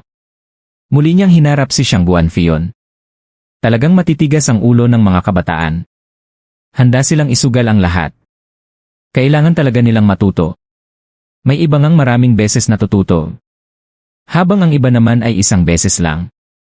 Katulad ni Miss Xiang Guan. At ikaw naman, Sword King. Siguro isang beses mo lang din mararanasang patayin ang sarili mong pamangkin. Kaya namnamin mo ang sandaling ito. Hahahan. Muling gumalaw ang kanyang mga kamay. Lalo pang naging malabo ang kanyang katawan. Napangiwi si Xiang Guanfion. Malinaw na wala talagang pakialam si Zhu Fan sa buhay ni Xiang Guan Kinyan. Ngunit ang mga huling salita nito ay parang patalim na tumusok sa kanyang isip. Papatayin ko ang sarili kong pamangkin. Hindi niya namalayang bahagyang lumuwag ang hawak niya sa leeg ng dalaga. Sa loob-loob ni Zhu Fan. Salamat. Gumana ang reverse psychology. Ngunit agad itong napansin ni Bailey Jingwei. Patayin mo siya. Sigaw niya. Ano? Nagpapanggap lang siya. Kung wala talaga siyang pakialam hindi niya sasabihin ang lahat ng iyon. Sinusubukan ka lang niyang palabasin na bitawan ang babae. Sumigaw siya patungo sa haligi ng liwanag. Guifan. Kapag umalis ka mamamatay siya. Agad muling hinigpitan ni Xiang Guanfion ang pagkakasakal kay Xiang Guan Kinyan. Hahahan. Naiintindihan ko na ngayon. Gusto mo pala talaga siyang iligtas. Iwan mo ang soaring sword. At hindi namin kayo pahihirapan. Pareho kayong makakaalis ng ligtas. Yufi. Muling nahirapang humina si Xiang Guan Kinyan. Ngunit sa halip na mawala ng pag-asa, biglang bumilis ang tibok ng kanyang puso. Dahil sa sinabi ni Bailey Jingwei. Napatunayan ang matagal na niyang inaasam. May pakialam siya sa akin. Hindi lang niya ipinapakita. Hahaha. Mr. Gyu. Napakalamig mo. Kahit sa pagliligtas mo sa iba napakawalang awa ng paraan mo. Ngunit sa likod ng lamig na yon, may damdamin ka rin pala. Mr. Gu, sino ka ba talaga? Habang namumutla ang kanyang mukha dahil sa kakulangan ng hangin. At tuloy-tuloy ang pagpatak ng kanyang mga luha. Nakangiti pa rin siya. Ngiting walang pagsisisi. Sayang. Hindi ko na malalaman ang sagot. Nang maramdaman ni Xiang Guanfion na unti-unti nang nanghihina ang kanyang anak. Halos mabaliw siya sa pag-aalala. Ngunit wala siyang magawa. Dahil anumang maling galaw ay maaaring maging sanhi ng agarang pagkamatay ni Xiang Guan Kinyan. Nagkaroon ng mahirap na pagkapatas ang magkabilang panig. Lalong lumamig ang mga mata ni Zhu Fan. Nakahanda na ang kanyang mga kamay para sa huling hand seal. Ayaw niyang matulad kay Xiang Guanfion na nagpapadala sa emosyon. Ngunit malinaw rin sa kanya ang sitwasyon. Ginawang bihag si Xiang Guan Kinyan dahil nasa kanya ang soaring sword. Kapag tuluyan na siyang nakaalis, mawawala na rin ang halaga ng dalaga bilang bihag. Samantala, kung ibibigay naman niya ang espada, mawawala ang tanging bagay na pumipigil sa mga ito. At pagkatapos, sabay nilang papatayin siya at ang buong angkan ng Xiang Guan. Ginagamit ni Bailey Jingwei si Xiang Guan Kinyan upang mabawi ang soaring sword. At upang kontrolin ang mga eksperto ng angkan ng Xiang Guan. Bahagyang umiti si Zhu Fan. Handa na siyang tuluyang umalis. Ngunit sa mismong sandaling iyon, isang inosenteng tinig ng bata ang biglang umalingaw-ngaw. On TV. Nanginig si Zhu Fan. Biglang tumigil ang kanyang mga hand seal habang mahina siyang napabulong. Yang Sanzigi. Bakit siya narito? Hindi ba dapat nasa tagpuan na namin siya? Patuloy pa ring nagtitipon ang kapangyarihan ng teleportation array. Mas lalong nagniningning ang haligi ng liwanag ng buwan. Ngunit sa loob nito, nanatiling nakatayo si Zufan. Hindi siya makagalaw. Nanlaki ang kanyang mga mata sa pagkabigla. Sa isang iglap, ang perpekto niyang plano ay tuluyang nasira. Narinig din ng lahat ang inosenteng tinig ng bata. Sabay-sabay silang napalingon. Saan nanggaling ang batang iyon? On TV. Kasabay ng mahinang pag-iyak. Isang maliit na figurang nakasuot ng pulang kasuotan ang patakbong lumapit kay Shangguan Kinyan. Habang natitisod sa pagmamadali, kumikislap sa liwanag ng buwan ang kwintas na nakasabit sa kanyang leg. Tuluyang natigilan si Zufan. Hindi niya inaasahang lilitaw si Yaong Sanzi. Lalo siyang kinabahan habang pinagmamasdan ang batang umaastang parang isang tunay na 7 taong gulang. Alam niyang may dahilan ang lahat ng ito. Ngunit, napapalibutan sila ng napakaraming eksperto sa Genesis stage. Kahit anak pa ito ng isang kilin, mahihirapan pa rin itong makaligtas. Nanigas ang puso ni Zufan. Hindi niya inalis ang tingin sa munting figura. Unti-unting tumulo ang malamig na pawis sa kanyang noo. Yaong Sanzi, huwag kang padalos-dalos. Pakiusap. Ngunit hindi umabot sa bata ang kanyang tahimik na dasal. Sa harap ng lahat, patuloy na tumakbo si Gu Santong patungo kay Shangguan Fion. Maliit niyang mga kamao ang walang tigil na pinukol sa lalaki. Masamang tao. Pakawalan mo ang onti ko. Tumakbo ka, Yaong Sanzi. Sigaw ni Shangguan Kinyan. Kahit halos hindi na siya makahinga dahil sa pagkakasakal. Pinilit pa rin niyang balaan ang bata. Bahagyang umaarte lamang si Gu Santong. Sinasadya niyang maging mahina ang bawat suntok upang magmukhang totoong bata. Walang kamalay-malay si Shangguan Fion na ang kaawa-awang batang iyon ay isang nakakatakot na halimaw. Napangiti siya. Isang kamay lamang ang ginamit niya upang buhatin si Gu Santong sa ere. Hahahan! Narinig kong may anak ka pala, Gu Yifan. Ito siguro ang batang iyon. Ngayon nasa akin na rin ang anak mo. Maaaring wala kang pakialam sa babaeng iyon. Pero imposible namang wala kang pakialam sa sarili mong anak. Napapikit si Zufan. Mahigpit niyang kinuyom ang kanyang kamao habang bakas ang pag-aalala sa kanyang mukha. Yaong Sanzi, hindi ka dapat pumunta rito. Patuloy pa ring nagpupumiglas ang bata. Masamang tao. Pakawalan mo ang onti ko. Kahit nakabitin siya sa ere. Walang tigil ang pagsipa at pagsuntok niya. Ngunit para lamang iyong nakakakiliting galaw para kay Shangguan Fion. Ngumisi ito. Gu Yifan. Bibilang ako hanggang 3. Kung gusto mong manatili sa iyo ang espada, hindi ko papatayin ang babae. Ang papatayin ko ang anak mo. Pag-isipan mong mabuti. Galit na sumigaw si Shangguan Kinyan. Shangguan Fion. Wala kang hiya. Isa kang eksperto sa Genesis stage. Papatayin mo ang isang 7 taong gulang na bata. Ngunit hindi siya pinansin ng Sword King. Malamig niyang tinitigan si Zufan. 3. Nanginginig ang mukha ni Zufan. Hindi siya makapagpasya. 2. Mas naging mabagsik ang tingin ni Shangguan Fion. Habang si Zufan naman ay lalo lamang kinabahan. Hindi niya inaalis ang tingin kay Yaong Sanzi. Sa tabi, napangisi si Beili Jingwei. Grandmaster Gui. Napakamanhid mo naman. Sabi mo wala kang pakialam sa babae dahil sandali mo pa lang siyang kilala. Pero ngayon, anak mo na mismo ang nakataya. Huwag mong sabihin sandali mo rin lang siyang naging anak. Napakawalang puso mong ama. Mas mahalaga pa sa iyo ang isang patay na bagay kaysa sa sarili mong dugo. Hindi katulad mo eh. Ang anak mo ay marunong magmahal. Pareho lang kayong matagal na kasama ng babaeng iyon. Pero tingnan mo kung gaano na siya kakapit dito. Sigurado ka bang mag-ama talaga kayo? Bakit napakalayo ng ugali niyo? Hahaha. Hindi alam ni Beili Jingwei. Na totoo ang kanyang sinabi. Hindi tunay na mag-ama sina Zufan at Gu Santong. Ngunit higit pa sa dugo ang ugnayan nila. Ang pag-aalinlangan ni Zufan ay hindi dahil wala siyang pakialam. Kundi dahil hinihintay niya ang tamang sandali. Kailangan niyang sabayan ang plano ni Yaong Sanzi. Kailangan niyang iligtas ito sa eksaktong tamang oras. Kaya, naghintay siya. 3. 1. Matapos ang huling bilang. Hindi pa rin kumilos si Zhu Fan.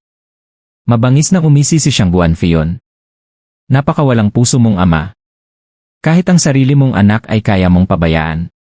Kung ganoon, ako na ang tatapos sa batang ito. Boom! Biglang umalingaw-ngaw ang napakalakas na pagsabog. Kasabay nito, napaluan ng dugo si Xiang Guanfion. Parang bala siyang tumilapon palayo. Kumawala rin sina Xiang Guanqinyan at Gu Santong mula sa kanyang pagkakahawak. Isang napakalakas na shockwave ang kumalat sa paligid. Nabalot ng alikabok ang buong lugar. Lahat ng nasa loob ng 5 kilometro ay nagiba. Sa kabutihang palad, lahat ng naroroon ay mga eksperto sa Genesis stage. Kaya walang namatay sa napakalakas na bugso ng enerhiya. Nang unti-unting mawala ang alikabok, lumitaw ang duguang si Xiang Guanfion. May dugo sa gilid ng kanyang bibig. Puno ng pagkabigla ang kanyang mukha. Paano ni? Ang batang iyon Lahat ng naroon ay natulala rin. Paano nagawang sakta ng isang bata ang Sword King Fion? Impossible iyon. Humihingal si Gu Santong. Balot ng pulang liwanag ang kanyang maliit na katawan. Nananatili pa rin siya sa posisyon ng kanyang suntok. Ngunit, siya mismo ay nabigla rin. Ito ang unang beses niyang makalaban ang isang eksperto sa Genesis stage. At hindi basta eksperto, kundi isa sa 9 na Sword Kings. Ibinuhos niya ang buong lakas ng isang kilin. At sinamantala pa ang pagkakataong hindi handa ang kalaban. Ngunit, sugat lamang sa laman ang naidulot niya. Hindi pa ito nangyari kailanman. Doon niya naunawaan ang paulit-ulit na babala ni Zhu Fan. Napakaraming eksperto sa Flying Cloud City. Hindi sila maaaring basta na lamang sumugod gaya ng dati. Yaong Sanzi. Sigaw ni Zhu Fan. Kasabay nito, nagpakita ang kanyang gintong kanang mata sa loob ng haligi ng liwanag. Shift! Alam ni Gu Santong na napakalakas ng kanyang kalaban. Hindi na niya sinubukang umatake muli. Sa halip, agad niyang hinawakan si Xiang Guanqinyan. Malamig at seryoso ang kanyang mukha. On TD. Mag-relax ka. Hayaan mo lang. Ililigtas tayo ni Dad. Natulala pa rin si Xiang Guanqinyan.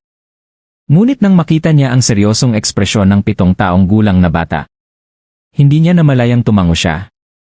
Lintik ka. Pagbabayaran mo ito. Umalingaw ang hangin. Sa tindi ng galit, ginamit ni Xiang Guanfion ang Soaring Sword Art. Biglang nagbago ang buong kalangitan. Isang napakalaking espada ang bumagsak mula sa himpapawid. Taglay nito ang nakapangingilabot na kapangyarihan. Halos mawalan ng hininga ang lahat sa tindi ng presyon. Hindi alam kung kakayanin ba ng katawan ng isang batang kilin ang ganoong pag-atake. Ngunit isang bagay ang tiyak. Kapag tumama ang espada, walang matitirang buhay kay Xiang Guanqinyan. Xiang Guanfion. Sigaw ni Xiang Guanfixiong. Paano mo nagagawang patayin ang isang bata at isang babaeng nasa ethereal stage lamang? Anong sasabihin ng buong mundo tungkol sa'yo? Galit na sumagot si Xiang Guanfion. Tinatawag mo bang bata ang halimaw na yan? Nakakita ka na ba ng batang may ganoong kalakas na suntok? Pinadugo niya ako sa isang suntok lang. Kahit pa sorpresang pag-atake yon.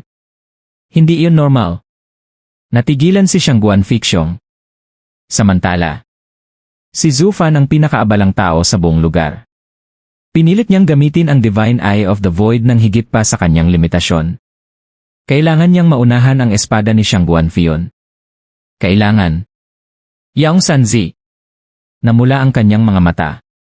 Sa sobrang pagpupumilit, nagsimulang dumugo ang kanyang kanang mata.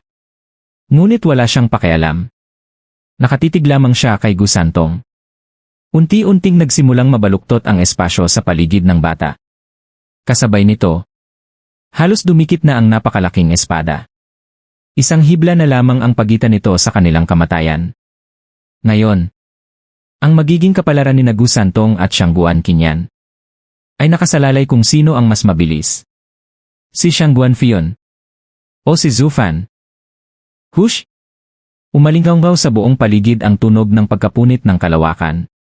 1 metro na lamang ang layo ng napakalaking espada kina Gu Santong at Xiang Guanqinyan.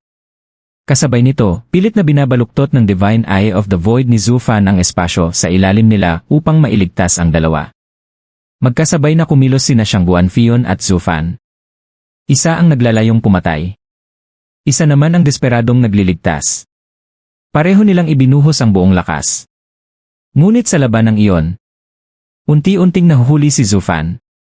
Sapagkat mas madaling pumatay kaysa magligtas. Habang sabay na kumikilos ang shift at ang soaring sword art. Hindi na kailangang tumama pa ang espada upang makapinsala. Sapat na ang nakatatakot nitong sword aura upang magdulot ng matinding pinsala. Kayang tiisin niyon ni Gu Santong dahil sa dugo ng isang banal na kilin na dumadaloy sa kanyang katawan. Ngunit si Xiangguan Qinyan, niwala pa nga sa Soul Harmony stage. Paano niya kakayanin ang sukdulang teknik ng isang rurok na eksperto sa Genesis stage? Kahit bahagya lamang siyang tamaan. Sapat na yon upang tuluyan siyang mamatay. Naunawaan niyon ni Gu Santong. Nakita rin niyang unti-unti nang nahuhuli si Zufan. Bigla niyang hinila si Xiangguan Qinyan papunta sa kanyang likuran. Pagkatapos, mariin siyang tumapak sa lupa. Sa isang iglap, direkta siyang sumugod sa paparating na dambuhalang espada. Yaong Sanzi. Sabay na napasigaw sina Zufan at Xiangguan Qinyan. Ngunit buo na ang pasya ng bata. Nagninga sa matingkad na pulang liwanag ang kanyang kamao. At buong tapang niya itong isinuntok sa dambuhalang espada. Ako ang Invincible Scamp, Gu Santong. Hinding-hindi pa ako natatalo. At ang simpleng sword energy na yan, hindi ako kayang saktan. Sa paningin ng lahat, hindi na siya mukhang isang 7 taong gulang na bata. Isa siyang tunay na bayani. Isang bayaning hindi natatakot sa kamatayan. Handang harapin ang panganib ng buong tapang. Ngunit, ang kanyang kalaban ay isa sa 9 na Sword Kings. Si Xiangguan Fion. Kung ordinaryong eksperto lamang sa Genesis stage ang kanyang kaharap, maaaring nakipagsabayan pa siya. Ngunit hindi kay Xiangguan Fion. Ele! Tahimik na tumagos ang napakalaking espada sa braso ni Gu Santong. Nagpatuloy pa rin ito patungo kay Xiangguan Qinyan. Naputol ang matapang niyang sigaw. Sunod-sunod siyang napaluwa ng sariwang dugo. Namutla ang dati niyang mapulang mukha. Nanghina ang kanyang maliit na katawan. At unti-unti siyang bumagsak paatras. Ngunit, may nagawa pa rin ang kanyang suntok. Napabagal niya ang espada. Kahit wala pang 1 segundo. Para sa iba, walang halaga ang 1 segundong iyon. Ngunit sa sandaling iyon, iyon ang naging pagitan ng buhay at kamatayan. Sa wakas, mas naging mabilis ang Divine Eye of the Void ni Zufan kaysa sa espada. Hush! Sa isang kisap mata, nawala si Xiangguan Qinyan. At muling lumitaw sa tabi ni Zufan sa loob ng haligi ng liwanag. Sa sumunod na sandali, tumama ang dambuhalang espada sa bakanteng lugar. Boom! Isang napakalakas na pagsabog ang yumanig sa buong paligid. Umalinggaw ang mga sigaw ng mga tao. Sa loob ng 50 kilometro, halos walang natirang nakatayo. Naging abo at guho ang lahat. Maging ang mga eksperto sa Genesis stage na naroon ay hindi nakaligtas. Mahigit 30 ang namatay. Patunay iyon sa nakakatakot na lakas ni Xiangguan Fion. Ngunit hindi iyon ang ikinagulat ng lahat. Mas ikinamangha nila ang ginawa ni Zufan. Nailigtas niya ang isang tao. Sa mismong harapan ng isang Sword King. Napahinga ng maluwag si Xiangguan Fixiong nang makitang ligtas ang kanyang anak. Magulo ang kanyang damdamin. May galit siya kay Zufan. Ngunit mayroon din siyang utang na loob. At higit sa lahat, hindi niya maiwasang humanga. Sino ba talaga ang batang ito? Paano niya nagagawa ang mga imposibleng bagay? Wala namang pakialam si Zufan sa reaksyon ng iba. Muling kumislap ang kanyang gintong kanang mata. Nailigtas na niya si Xiangguan Qinyan. Ngayon naman, si Gu Santong ang kanyang pakay. Ngunit, sa laban ng mga tunay na eksperto, hindi laging gumagana ang parehong teknik ng 2 beses. Hush! May isang aninong biglang sumugod. Sinunggaban nito ang leg ni Gu Santong. Sa isang kumpas ng kamay, naputol ang epekto ng shift. Unti-unting nawala ang gintong liwanag sa mata ni Zufan. Mahigpit niyang kinuyom ang kamao. Shangguan Fion. Malamig na umisi ang Sword King habang hawak sa leeg si Gu Santong. Gu Yifan. Hindi ka lang pala isang misteryosong ika-11 antas na alchemist. Mayroon ka ring kakaibang kakayahan. Isa kang tusong matanda eh. At ang anak mo naman ay isang halimaw. Talagang marami kayong ipinakita ngayong gabi. Tunay na nasaktan ako sa suntok niya. Halos mapatay ko pa nga silang dalawa dahil doon. Maswerte ang anak mo. Nagawa niyang pigilan ang espada ko at mabuhay pa. Pero subukan mong gumawa ng kahit ano ngayon. At babaliin ko ang leg niya na parang tuyong patpat. Biglang bumigat ang dibdib ni Zufan. Yang Sanzigi. Umiiyak na sigaw ni Shangguan Qinyan. Lumingon siya kay Zufan. Gu Yifan. Kailangan mo siyang iligtas. Ibigay mo na ang espada. Anak mo siya. Tumawa si Shangguan Fion. Tama. Ibigay mo na ang soaring sword. Walang bagay ang mas mahalaga kaysa sa buhay ng anak mo, hindi ba? Patuloy ang pag-agos ng dugo mula sa wasak na braso ni Gu Santong. Habang lumilipas ang bawat segundo, lalo siyang nanghihina. Maging ang ibang tao ay naawa na sa kanya. Napakalakas niyang bata. Ngunit bata pa rin siya. At ang ginawa niyang pagsasakripisyo kanina, lalong nagpahanga sa lahat. Kung ibang tao lamang ang may hawak sa kanya, marahil ay may mga tumulong pa. Anong klaseng tao ka? Bakit pati bata ay kaya mong saktan? Nag-alinlangan si Zufan habang pinagmamasdan ang unti-unting paghina ni Gu Santong. Ngunit, nagawa pang tumingin ng bata sa kanya. Ngumiti ito. At nagbigay ng makahulugang tingin. Pagkatapos, marahan nitong ipinikit ang kanyang mga mata. Parang tanggap na niya ang kanyang kapalaran. Nanginig ang mga kilay ni Zufan. Mahigpit niyang kinuyom ang kamao. Ngunit sa huli, pinakawalan niya ang lahat ng emosyon. Hinawakan niya ang balikat ni Shangguan Qinyan. At ginawa ang huling hand seal. Aalis na tayo. Ano? Napatulala si Shangguan Qinyan. Sa gitna ng kanyang pag-aalala at pagkabigla, lalong nagningning ang liwanag ng mga bituin. Unti-unting naglaho sina Zufan at Shangguan Qinyan. Kasabay nilang naglaho ang haligi ng liwanag. Napasinghap ang lahat. Maging si Baili Jingwei ay hindi makapaniwala. Napakalupit ba talaga ni Gu Yifan? Isinuko niya ang sarili niyang anak para lamang sa isang espada. Nanginginig sa galit si Shangguan Fion. Lalong humigpit ang hawak niya sa leeg ni Gu Santong. Buhay pa lamang ang bata dahil sa dugo ng banal na kilin. Sunod-sunod na kumidlat ang liwanag habang si Baili Jingwei ay lumingon kay Dan Qingshen na kanina patahimik. Agad na naunawaan ni Dan Qingshen ang nais niyang ipahiwatig.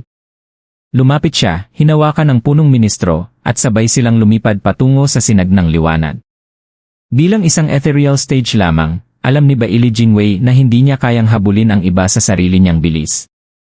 Kinailangan niya ang tulong ng isang Genesis stage na eksperto. Naunawaan din ni Shangguan Fion na mahalaga pa rin si Gu Santong bilang bihag. Walang pag-aalinlangan, lumipad din siya habang mahigpit na hawak ang bata. Kasunod nila ang iba pang mga eksperto ng Genesis stage. Sa isang iglap, ang dating siksik na lugar ay halos maubusan ng tao.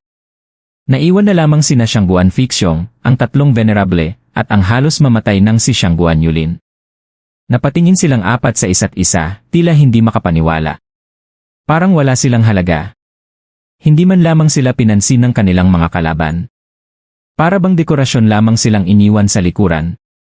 Malalim ang tama nito sa kanilang dignidad. Habang sila'y nagtatago kanina upang mabuhay, ngayon na may tila wala nang sinumang nag-abalang isipin sila. Ngunit nang pag-isipan nila ito, hindi rin nila masisisi ang iba. Si Gu Yifan ay napakabata, ngunit nilaro niya ang dalawang pinakamakapangyarihang puwersa na parang mga piyesa lamang sa isang chessboard. Una, nakuha niya ang soaring sword. Pagkatapos, ipinakita niya ang isang talento na walang sinuman ang makapantay. Kung may isang kabataang may ganitong kakayahan, sino ba naman ang hindi magbibigay ng buong atensyon sa kanya? Kahit sila mismo, kung nasa kalagayan ng kanilang mga kalaban, mas pipiliin din nilang habulin si Gu Yifan kaysa sa Shangguan clan. Para siyang isang batang bersyon ng Invincible Sword. Kahit nag-iisa lamang siya, sapat na ang ipinakita niyang potensyal upang manginig ang buong mundo. Marahil, hindi na nga ang soaring sword ang tunay na dahilan ng kanilang paghahabol. Napabuntong hininga si Xiangguan Fixong habang nakatanaw sa malayong haligi ng liwanag. Pinapalitan talaga ng bagong henerasyon ang luma. Hindi ko akalaing ang dating kaluwalhasyan ng ating Xiangguan clan ay matatakpan lamang ng isang hindi kilalang binata. Umiling ang isa sa mga venerable. Hindi tayo kumupas na tabunan lamang. Mas maliwanag ang mga bituin sa gabi dahil natatakpan ng ulap ang buwan. Ngunit kapag lumabas ang buwan, nawawala ang ningning ng mga bituin. At kapag sumikat ang araw, maging ang buwan ay naglalaho. Si Guiyifan siya ang araw at ang buwan. Kung makaliligtas siya ngayong gabi, walang makapipigil sa kanyang liwanag. Tahimik na tumango ang lahat. Nauunawaan nilang nagsimula na ang panahon ng bagong bayani. At ang kanilang henerasyon ay unti-unti nang nagwawakas. Nag-isip si Xiangguan Fixong. Susundan ba natin sila? Nag-aalala ako kay Yan'er. Umiling ang isang venerable. Wala nang saysay. Kanina, kahit tayong lahat ay naroon, hindi natin siya nailigtas. Ngunit ang batang iyon ang gumawa ng imposible. Kung nagawa niyang ihanda ang sarili niyang ruta ng pagtakas, tiyak na mapoprotektahan din niya si Yan'er. At kung susunod pa tayo naman ang magiging pangunahing target ni Baili Jingwei kapag nawala si Guiyifan. Halos ubos na ang ating hukbo. Isa na namang habulan ang katumbas nito. Tanging isang hangal lamang ang pipili ng ganoon. Napabuntong hininga si Xiangguan Fixong. Guiyifan, ginamit mo kami ayon sa gusto mo. Nalinlang mo kaming lahat. Ngunit hindi rin naman naging mabuti ang pakikitungo ko sa iyo. Si Yan'er lamang ang tunay na nagmalasakit sa inyong mag-ama. Sana panatilihin mo siyang ligtas. Kung magagawa mo iyon, sapat na iyon para sa akin. Pagkatapos ay malamig niyang nilingon si Xiangguan Yulin na nakahandusay pa rin sa hukay. Mga venerable, ano ang gagawin natin sa taksil na ito? Malamig ang sagot ng isa. Iuwi natin siya. At ipatong sa kanya ang buong investigasyon. Tumango si Xiangguan Fixong. Buhat nila ang nanginginig, nagmamakaawa, at halos mawalan na ng pag-asang si Xiangguan Yulin bago tuluyang lumipad palabas ng lungsod. Hindi na nila kayang makialam sa laban. Ngunit ang isang traidor, hindi nila hahayaang makatakas. Samantala, sa isang kisap mata, lumitaw sina Zhu Fan at Xiangguan Qinyan sa likod bahay ng tahanan ng pamilya Gu. Ngunit wala pa silang panahon upang makahinga. Dumating agad sina Xiangguan Fion, Baili Jingwei, at ang iba pang eksperto. Napakabilis ng isang Genesis stage. Mahigpit pa ring hawak ni Xiangguan Fion si Gu Santong habang sumisigaw.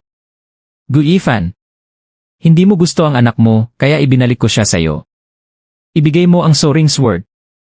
Kung hindi, magpaalam ka na sa batang ito. Napaluha si Xiangguan Qinyan. Yang Sanzigi.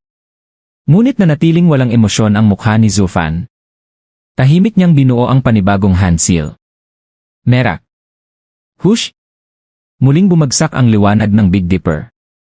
At sa isang kisap mata, naglaho sina Zhu Fan at Xiangguan Qinyan. Napamura si Xiangguan Fion. Lintik! Wala talaga siyang pakialam. Sakto namang dumating sina Baili Jingwei at Dan Qingshen. Napakunot no si Baili Jingwei. Hindi man lang siya nag-atubili.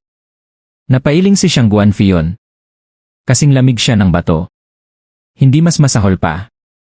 Para na siyang hindi tao. Natahimik si Baili Jingwei. Sa buong buhay niya, lagi niyang ginagamit ang talino at salita upang makontrol ang sitwasyon.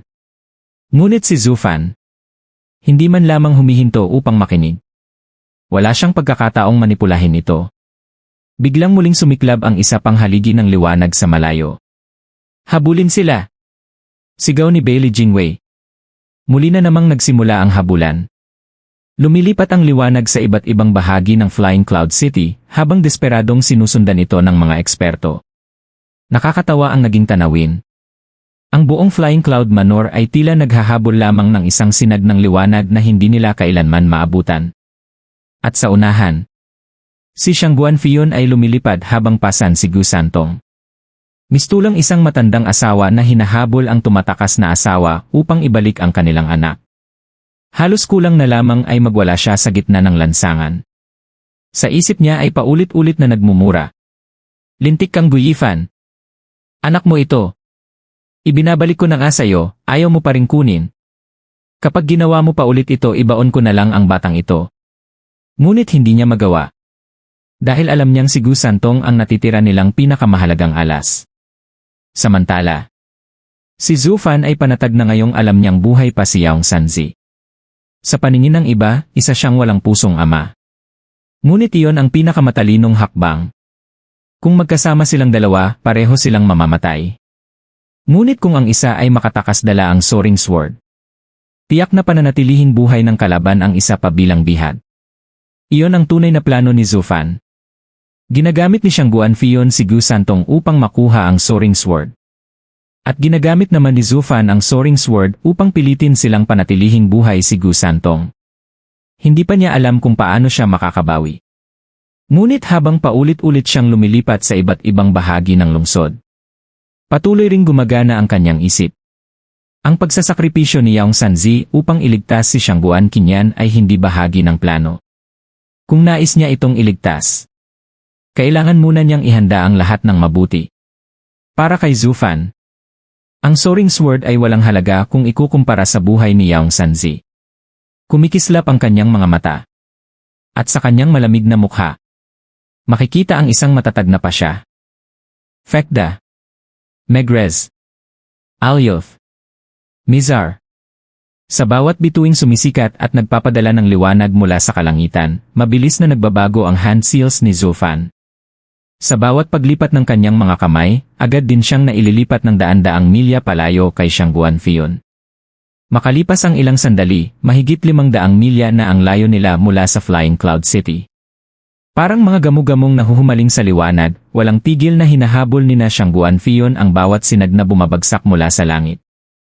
Ngunit sa tuwing maaabutan nila ito, wala na si Zhu Fan. Paulit-ulit silang nahuhuli ng ilang sandali lamang. At sa bawat paglipat, lalo pang lumalaki ang pagitan. Hindi nagtagal, higit 50 kilometro na ang kanilang agwat. Wala silang nagawa kundi magtiis at magpatuloy. Para silang mga hangal na pinatatakbo sa kung saan-saan para lamang sa kasiyahan ng ibang tao. Pagkatapos ng ika-4 na paglipat, tuluyan ng sumabog ang galit ni Xiang Guanfion. Bahala na. Pinaglalaruan lang tayo ng lintik na iyon. Subukan pa niyang tumakas ulit. Hindi na ako gagalaw. Kung kinakailangan, papatayin ko na lang ang anak niya at saka ko na siya haharapin sa ibang araw. Hindi siya makakatakas habang buhay habang nasa central area pa siya. Malamig siyang pinigilan ni Baili Jingwei. Tama na ang kalokohan. Ang mahalaga ay ang soaring sword. Hanggat nasa kanya ang espada, wala tayong karapatang saktan ang bata. Paano kung magalit siya at itapon ang soaring sword sa kung saan? Ano ang gagawin natin noon? Pagkatapos ay lumingon siya sa 10 Grandmaster ng mga aray. Mga Grandmaster, kayo ang pinakamahusay na mga eksperto sa aray sa buong imperyo. May napansin na ba kayo tungkol sa aray na ginagamit niya? Nagkatinginan ang 10 matanda. Sa wakas ay nagsalita ang isa. Punong ministro. Noong una ay halos wala kaming maintindihan. Ngunit ngayon ay may natutuklasan na kami. Ang karaniwang teleportation array ay gumagamit ng mga ley line. Kapag sinira ang koneksyon ng mga ito, hihinto ang teleportasyon. Ngunit ang star teleportation array ay gumagamit ng kapangyarihan ng mga bituin upang pagdugtungin ang langit at lupa. Ibig sabihin, hindi ito maaaring putulin. Mas mataas ito sa lahat ng ordinaryong teleportation array. Napangiwi si Baili Jingwei. Wala akong pakialam kung gaano kagaling ang gumawa nito. Sabihin niyo kung paano natin siya mahuhuli. Kung patuloy siyang lumilipat ng ganito, mapapagod lang tayo habang siya ay nagpapahinga. Agad namang yumuko ang matanda. Hindi po. Malapit na itong matapos. Itinuro niya ang kalangitan. Lahat ng bagay sa mundo ay sumusunod sa batas ng kalikasan. Kahit gaano kalakas ang aray, hindi nito malalampasan ang batas na iyon. Batay sa aming obserbasyon, isa-isa niyang ginagamit ang kapangyarihan ng 7 bituin ng Big Dipper. 6 na ang nagamit niya. Ang susunod ang Alkaid. Iyon na ang huling bituin. Pagkatapos ay itinuro niya ang isang masukal na bahagi ng kagubatan na daan-daang milya ang layo. Diyan siya lilitaw. Bahagya pa sana siyang magyayabang. Ngunit, pak! Isang malakas na sampal ang tumama sa kanyang mukha. Umikot ang kanyang katawan bago tuluyang bumagsak. Pagmulat niya, nakaharap niya ang galit na si Bailey Jingwei. Napakurap ang iba pang Grandmaster. Hindi nila maintindihan kung bakit sila sinampal. Mahigpit na naggitngit si Bailey Jingwei. Kayong mga inutil. Bakit ngayon niyo lang sinabi? Napakahaba ng paliwanag ninyo. Kung itinuro niyo agad ang pupuntahan niya, kanina pa tayo naghihintay roon. Pagkatapos ay agad siyang lumipad. Siyang Guanfion. Pumunta tayo roon. Aabangan natin siya. Tumango si Siyang Guanfion habang hawak pa rin si Gu Santong. Sa pagkakataong ito, sila na ang mauuna. Habang lumilipad sila, napangiti si Siyang Guanfion. Ang babagal mag-isip ng mga Grandmaster mo. Napabuntong hininga si Bailey Jingwei. Wala tayong magagawa. Buong buhay nila ay inubos nila sa pag-aaral ng aray. Napakagagaling nila sa kanilang larangan. Ngunit wala silang pakiramdam sa takbo ng mundo. Ganyan ang karamihan sa mga alchemist at array masters.